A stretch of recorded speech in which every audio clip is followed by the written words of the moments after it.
Okay, here's a bonus, something extra. We're going to compare the simple and continuous tenses because this sometimes helps us to understand some things better when we compare them. For example, we understand black and white because there is color. Comparing the simple tense and continuous tenses helps us to understand them. For example, we understand black and white because there is color. Comparing the simple tense and continuous tenses helps us to understand them. So let's start with an explanation of the simple tense and continuous tense. With the simple tense, time is not the focus, whereas with the continuous tense, time is important and we usually tell when something happens. With the simple tense, actions are in general, at any time. For example, we can find birds flying almost any time or anywhere. With the continuous tense, specific actions happen at a specific time. For example, I am eating at 6 o'clock. With the simple tense, we're really talking about expanded time, time with no beginning or ending. With the continuous tense, it's more like a sand clock. It's a limited time. It's for this time only, the time that we're talking about. Another confusing thing about the simple tense is in the area of facts. So we're going to compare facts in the past, present, and future. We use the simple tense for facts. Facts are timeless. That means they are true for all periods of time, past, present, and future. The simple present tense is for facts. These are things that were true in the past, are true now, and will be true in the future. But the simple past tense is used for historic facts. This is action that happened in the past, but it is the fact that doesn't change and remains true forever. You can't change history. The fact stays the same.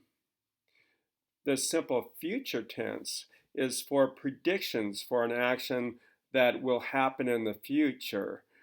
We are guessing or planning for something that will be true in the future, but it is not true, at least not yet, not now.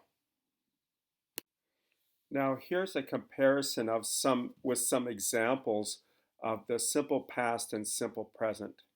Simple past is for historic facts.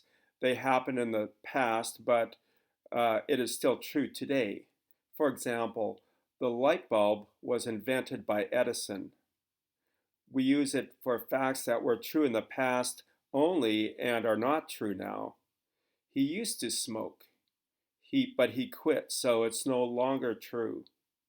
We use it also for action that was repeated in the past but is no longer repeated. For example, I used to drink coffee every day, but now I rarely drink coffee. The simple present, on the other hand, is used for timeless facts. These things were true in the past, the present, and will be true also in the future. For example, the earth is blue, or she is friendly. This is the kind of person she is.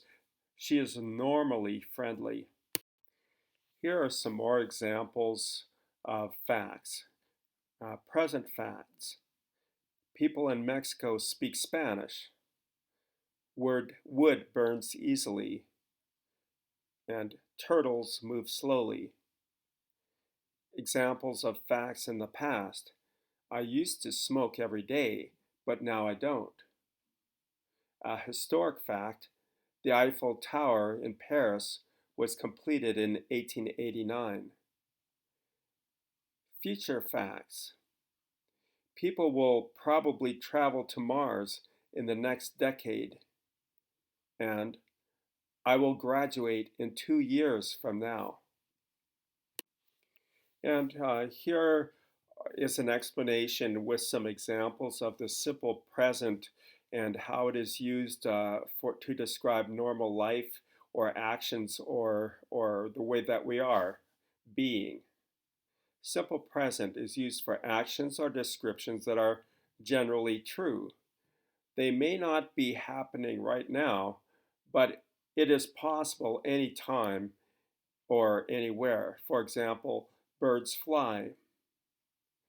I drink coffee and not tea. She normally talks a lot. She is a talkative person.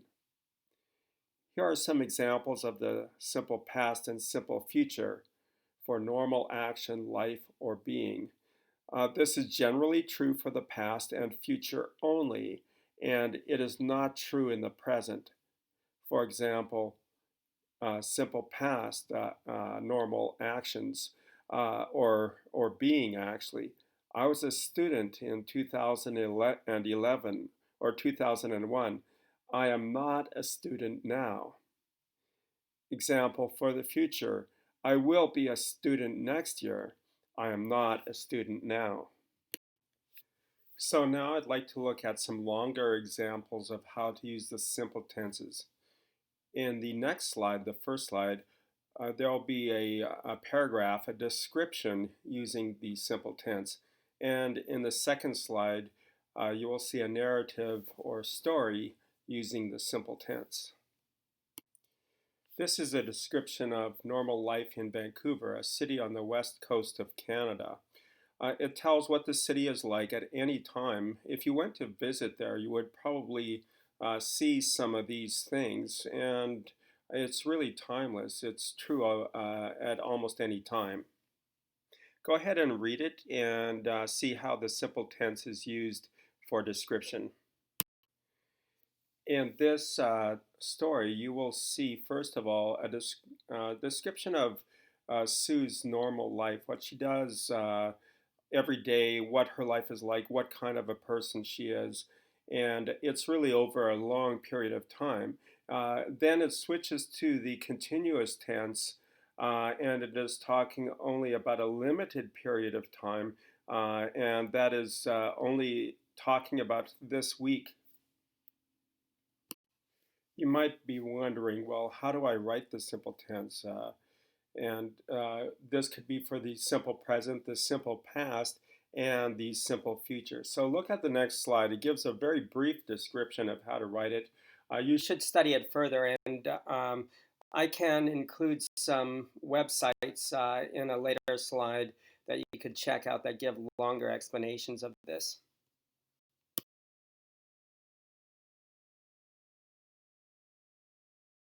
Well, that's it. I hope that you have a clearer understanding of the simple verb tenses in English. It is true, however, that a good way to understand something is to compare it to something else that is different, like we did at the beginning when we compared the simple tenses with the continuous tenses. So I suggest that you also compare these tenses in another presentation that I have prepared, so look for that. And I hope that you have a great day. Thanks for joining us. Bye.